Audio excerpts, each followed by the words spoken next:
बिस्मिल्लाहिर्रहमानिर्रहीम। अस्सलाम वालेकुम नाज़रीन, मेरा नाम सरवत वलीम है। नाज़रीन, बड़ी अहम और अफसोसनाक ख़बरें हैं जो रोज़ाना की बुनियाद पे हमें इज़राइल से मुताल्लिक़ सुनने को मिलती हैं, जो कुछ वो फ़लस्तीन और गाज़ा के अंदर कर रहा है।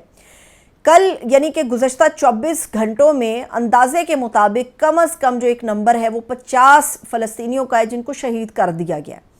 और इनको शहीद करने के लिए उन मकामात को चुना जा रहा है जहाँ पर ज़ख्मियों के लिए इमदाद फराहम की जा रही है, जहाँ पर मरने वालों की ज़िंदगी बचाने की कोशिश की जा रही है। और ये महफूज मकामात जो हैं, जो कभी महफूज हुआ करते थे, अब गैर महफूज हैं। इन जगहों को अस्पताल कहते हैं। कुछ ऐसे बड़े अस्पताल हैं जिनको इज़राइल चुन चुन कर टारगेट कर रहा है, और इसके अंदर कई बेशतर छोटे बड़े अस्पताल हैं, लेकिन जो मोस्ट इम्पॉर्टेंट अस्पताल गाज़ा का समझा जाता है वो कमाल उद्वान अस्पताल है। वहाँ पर इज़राइल अपनी कार्रवाइयाँ आगे बढ़ा रहा है। याद रखें कि इज़राइल पहले उनकी एम्बुलेंस सर्विस जो है उसको बर्बाद कर चुका था एयर स्ट्राइक के बाद। उनके जिस गोदाम के अंदर दवाएँ मौजूद थीं उस गोदाम को जलाया जा चुका था, और वहाँ पर हर दूसरे दिन अस्पताल के अंदर घुस के फ़ौजी रेड करते हैं, और बीमार हो, कोई ज़ख्मी हो, कोई बिस्तर मर्ग पर हो, डॉक्टर समेत उन तमाम ज़ख्मियों को बाहर निकाल के अस्पताल की चेकिंग भी की जाती है। कमाल उद्वान अस्पताल इज़राइली फ़ोर्सेस के लिए इतना इम्पॉर्टेंट क्यों है?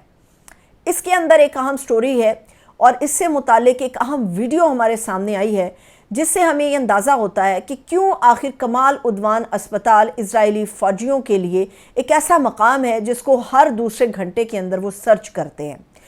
एक तरफ इज़राइल यरगमालियों की वापसी भी डिमांड कर रहा है, और इसके लिए अमेरिका किसी हद तक कोशिशें कर रहा है कि कोई एग्रीमेंट हो जाए। एक तरफ यरगमालियों की वापसी चाहिए, मगर दूसरी तरफ वो अस्पतालों को टारगेट करके उन पर बमबारी कर रहा है। एयर स्ट्राइक्स उनके ऊपर की जा रही हैं, और वहाँ पर इज़राइली IDF के जो फ़ौजी हैं वो वहाँ पर बाकायदा रेड कर रहे हैं। दुनिया पूरी चीख रही है कि इस वक्त नस्ल कुशी है। इसका ताल्लुक़ इस बात से नहीं है कि वो फ़लस्तीनी हैं, वो गाज़ा के लोग हैं, वो मुसलमान हैं। नस्ल कुशी है, एक ख़ास नस्ल की, ख़ास एक गिरोह की नस्ल कुशी इज़राइल कर रहा है, और बाकायदा सोचे समझे मंसूबे और मकासद को मद्देनज़र रखते हुए कर रहा है। अमेरिका के सामने जब ये सवाल उठाया जाता है, क्योंकि अमेरिका इज़राइल का बहुत बड़ा हामी है, अमेरिका के सामने जब ये सवाल उठाया जाता है कि गाज़ा के अंदर नस्ल कुशी हो रही है, इससे आप इसके बाला होकर सोच सकते हैं कि वो मुसलमान हैं या कोई भी हैं, नस्ल कुशी हो रही है, एक ख़ास कौम की नस्ल कुशी हो रही है, तो उसके ऊपर अमेरिका ये कहता है और तस्लीम करता है कि हम ये मानते हैं कि गाज़ा के अंदर हलाकतों का नंबर नाकाबिले यकीन हद तक बहुत ज़्यादा है, और नाकाबिले कबूल हद तक जो है गाज़ा के अंदर रोज़ाना की बुनियाद पर लाशें उठाई जा रही हैं। मगर अमेरिका का जो दोहरा मेयार है वो ये कहता है कि हम मानते हैं हलाकतें नाकाबिले कबूल हद तक है, लेकिन ये नस्ल कुशी नहीं है। नस्ल कुशी का फार्मूला क्या है, या जो शिकें पूरी दुनिया में बनाई गई हैं वो नस्ल कुशी पे क्या कहती हैं?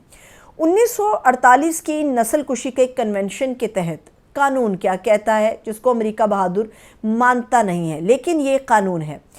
कहा जाता है कि नस्ल कुशी इससे ज़्यादा और कुछ नहीं है कि किसी ख़ास नस्ल का, किसी ख़ास मजहबी ग्रोह को टारगेट किया जाए, उसको जुज़वी तौर पे नुकसान पहुंचाया जा रहा हो या अमली तौर पे मुकम्मल नुकसान पहुंचाया जा रहा हो। फिर 1948 के इसी नस्ल कुशी कन्वेंशन के अंदर ये भी कहा जाता है कि कोई ख़ास ग्रुप जिसके बच्चों को आप चुन चुन के टारगेट करते हैं, इसके अलावा उनके पैदाइश के अमल को मुतासिर करते हैं, इसके अलावा कोशिश करते हैं कि वो किसी दूसरे ग्रुप में जाकर मुंतकिल हो जाएं, जैसे कि इज़राइल की पूरी ख्वाहिश और कोशिश है कि वहाँ पर गाज़ा में मुसलमान बच्चों को ख़त्म किया जाए, औरतें जो हैं मज़ीद बच्चे पैदा करने की अहल ना रहें, और इज़राइल इन हिस्सों पर काबिज़ हो के कोशिश ये करे कि वो इज़राइल के साथ आकर जम हो जाए, मिल जाए। ये नस्ल कुशी होती है, और यही 1948 का नस्ल कुशी का कन्वेंशन भी कहता है। लेकिन अमेरिका ये समझता है कि गाज़ा के अंदर हमले हो रहे हैं, सब हो रहा है, ये नस्ल कुशी नहीं है। लेकिन जो कुछ सूडान के अंदर हुआ उसको वो नस्ल कुशी के ज़ुमरे में लेकर आता है। सूडान के अंदर जो है वो इस वक्त बताया जा रहा है 6.5 लाख के करीब लोग हैं जो कि इस वक्त कहत का सामना कर रहे हैं, और वहाँ की जो RSF है और उनकी जो इत्तेहादी मलेशिया हैं, उन्होंने सूडानी फ़ौज के ऊपर इतने हमले, इतनी दफ़ा यलगार की है کہ وہاں پر فوجیوں کی ہلاکتیں بھی ہیں اور وہاں پر قحط بھی پھوٹنے کا خطرہ ہے۔ لیکن اگر حماس کی ہم بات کرتے ہیں تو حماس کو نہ تو دفاع کا حق فراہم کیا جا رہا ہے، اور غزہ کے مسلمان جن کی اپنی کوئی فوج نہیں ہے ان کے اوپر بمبارمنٹ ہے، اور غزہ کے لوگوں کے لیے قحط بھی پھوٹ پڑا ہے۔ وہاں پر چند گرام کے قریب کھانا روزانہ کی بنیاد پہ ایک شخص کے حصے میں آتا ہے، جس کی وجہ سے وہاں پر قحط بھی ہے، غذائی قلت بھی ہے، لیکن امریکہ کا دوہرا معیار ہے، کیونکہ اسرائیل اس کا حامی ہے اور وہ اسرائیل جو ہے وہ امریکہ کا بغل بچہ ہے۔ اسی لیے اسرائیل کے بارے میں نہ تو کچھ کہتا ہے امریکہ، اور نہ ہی کچھ سوال لے کر اس کے اوپر کوئی تسلی بخش جواب دیتا ہے۔ اب معاملہ یہ ہے کہ امریکہ اس وقت ڈیل کے قریب ہے اور معاہدہ کروانے کی کوشش ہو رہی ہے کہ کسی طرح یرغمالی واپس ہو اور حماس اور اسرائیل کے درمیان جنگ بندی ہو جائے، لیکن یہ معاہدہ امریکہ اپنے زور پر دباؤ کے ذریعے اور اسرائیلی خواہشات کے مطابق کروانا چاہتا ہے، جس کے اوپر ایسا لگتا ہے کہ حماس کے جنگجو تیار نہیں ہیں۔ اب کمال عدوان اسپتال کو ٹارگٹ کیوں کیا جا رہا ہے، یہ موسٹ امپورٹنٹ چیز ہے۔ یہ میں آپ کو بتا دیتی ہوں کہ آئی ڈی ایف کی طرف سے حماس کے ایک جنگجو کا ایک ویڈیو پیغام ریلیز کیا گیا۔ اب یہ جو حماس جنگجو ہے یہ آئی ڈی ایف کے یعنی کہ اسرائیلی فوجیوں کے قبضے میں ہے، اور منگل کے روز اس کا ایک ویڈیو پیغام ریلیز کیا جاتا ہے، جس کے اندر اس جنگجو سے یہ کہلوایا جاتا ہے زور زبردستی سے، جو بظاہر اس ویڈیو میں نظر بھی آ رہا ہے، کہ کمال عدوان اسپتال کے اندر ہمارے جو جنگجو ہیں وہ موجود رہتے ہیں، اور جو سب سے زیادہ محفوظ پناہ گاہ حماس کے جنگجوؤں کے لیے ہے وہ اسپتال ہے، اور خاص طور پہ کمال عدوان اسپتال۔ دنیا کو اسرائیل یہ پیغام دے رہا ہے کہ کمال عدوان اسپتال کے اندر جو ہم نے طبی سرگرمیاں محدود کر دی ہیں، اور وہاں پہ جو باقاعدہ ریڈز ہوتی ہیں، زخمیوں کو پریشان کیا جاتا ہے، بوڑھے لوگوں کو پریشان کیا جاتا ہے، اور ہر دوسرے وقت میں وہاں کے اسپتال اور عملے کو باہر نکال کے ریڈ کرتے ہیں، سرچ آپریشن کرتے ہیں، اس کی بنیادی وجہ یہ کہ جی حماس کے جنگجو یہاں پر موجود ہیں۔ لیکن